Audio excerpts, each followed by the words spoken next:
नमस्कार दोस्तों, हमारे साथ जुड़ने वाली हैं कांग्रेस की वरिष्ठ नेत्री कुमारी शैलजा। हरियाणा की अध्यक्ष रह चुकी हैं। उसके अलावा बात करें तो इस समय छत्तीसगढ़ का कार्यभार संभाला हुआ है। असंध विधानसभा में पहुंचे हैं हरियाणा के। चलिए उनसे बात करते हैं, क्या कहना है मीडिया के सवालों पर शैलजा का।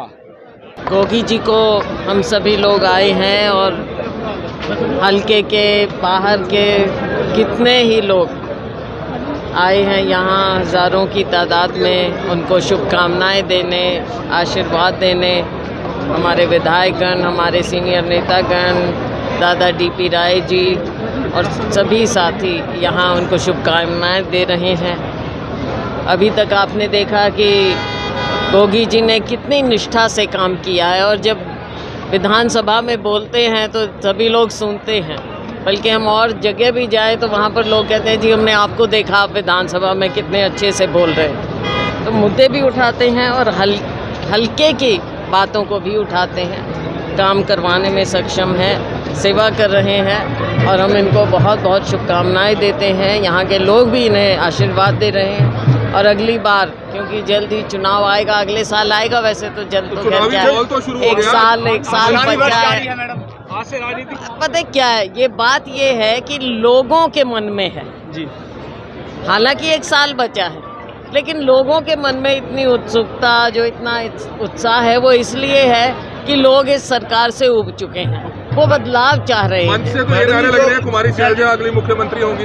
अब देखो, ये इस तरह की बातें मैंने पहले भी कहा कि हमारे साथियों में उत्साह आ जाता है और कोई किसी के लगा देता है नारे, कोई किसी को मुख्यमंत्री बना देता है, कोई किसी को बना देता है। देखो, ये तो अपनी अपनी वो बात है, लेकिन ये मुख्यमंत्री की जहाँ तक और वैसे भी राजनीति में हमारी हाई कमांड है और ये मैंने हमेशा कहा है कि मुख्यमंत्री का पद हाई कमांड तय करती है। जो संगठन का मामला चल रहा है, प्रक्रिया चली हुई है, तो एक चर्चा भी शुरू हो गई कि लटक सकता है, जैसे विवाद शुरू हुआ है। ये तो देखो, ऐसी बातें चलती रहती हैं, लेकिन मैंने हमेशा इस बात को लोगों के सामने, आपके सामने भी रखा है कि कांग्रेस पार्टी का संगठन बनना ज़रूरी है और हमारे कार्यकर्ता, वो इसलिए ज़रूरी है कि कार्यकर्ताओं को जगह मिलना चाहिए। हल्के के लोगों की इच्छा है कि गोगी जी मंत्री देखना चाहते हैं। गोगी जी तो सीनियर हो जाएंगे अगली बार, क्यों नहीं मंत्री, क्यों नहीं बनेंगे? गोगी जी बिल्कुल बनेंगे। विपक्ष कांग्रेस की गुटबाजी पर निशाना साधता है लगातार, विपक्ष कांग्रेस की गुटबाजी पर लगातार निशाना साध रहा है। अब देखो, दूसरे लोग पहले अपना देख लें, अपना घर संभाल लें। कांग्रेस पार्टी बड़ी पार्टी है, यहाँ पर हम सब अपनी अपनी बात रखते हैं।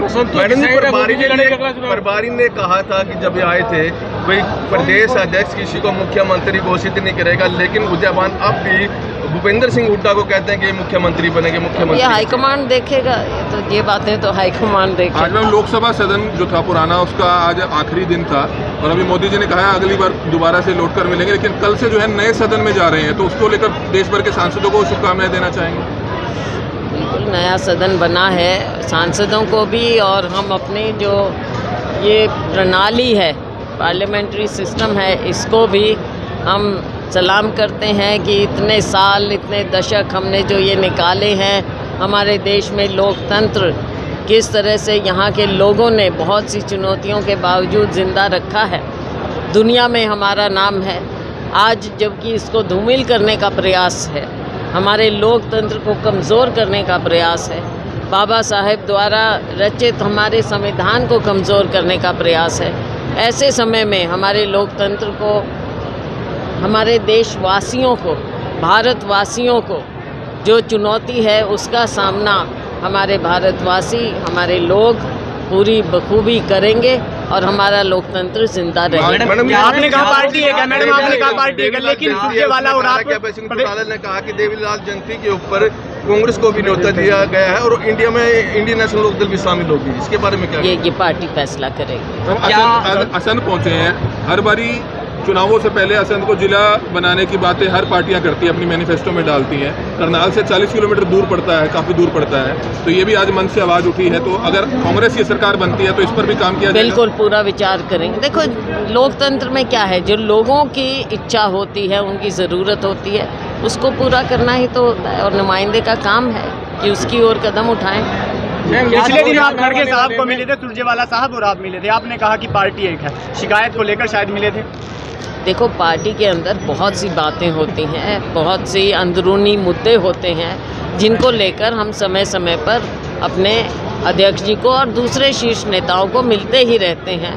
उस दिन मीडिया बाहर था तो उन्होंने पूछा तो हमने बता दिया क्या मामला है, क्योंकि जिस तरह से पर्यवेक्षक भेजे गए, प्रभारी बनाए गए, उनके बारे में जब बात आई, सार्वजनिक रूप से बाहर आई, पर्यवेक्षकों ने जिस तरह की टिप्पणियां की, मंचों पर की, तो ऐसी बातों से जो स्थिति उत्पन्न हुई कार्यकर्ताओं में, एक जो निराशा और रोष जिस तरह से आया, उन्होंने हमारे सामने रखा तो हमने उन बातों को कन्वे किया अपनी हाई कमांड को। मैम दोबारा आ सकते हैं, पर्यवेक्षक दोबारा आ सकते हैं? अब ये तो हमको क्या पता, ना हमारे को पहले बताया ना अब बाद में हमको क्या में बापू बेटा की नहीं चलेगी इस तरह के नारे लगते थे। अब ये लोगों की जो भावना है वो उन्होंने वहाँ पे लगाए, जैसे भी था।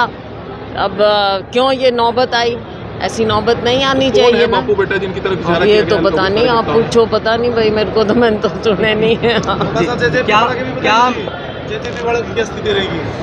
जेजेपी तो देखो पूरी तरह से साफ हो गई है, पूरी तरह से साफ होने वाली है। पहले भी आपने देखा जो इनके एमएलए थे, भानुमति का कुनबा था, तो इनके अपने तो थे नहीं सारे, तकरीबन या तो हमारे थे जिनको टिकट नहीं किसी कारण से मिल पाई या कुछ हुआ, तो इनके अपने तो थे नहीं। ये तो उस समय के मुताबिक कुछ जैसे वोट मिली, लेकिन अब इन्होंने अपना सारा वजूद नैतिकता के आधार पर सब कुछ खो दिया है, सरकार के साथ ज्वाइन किया।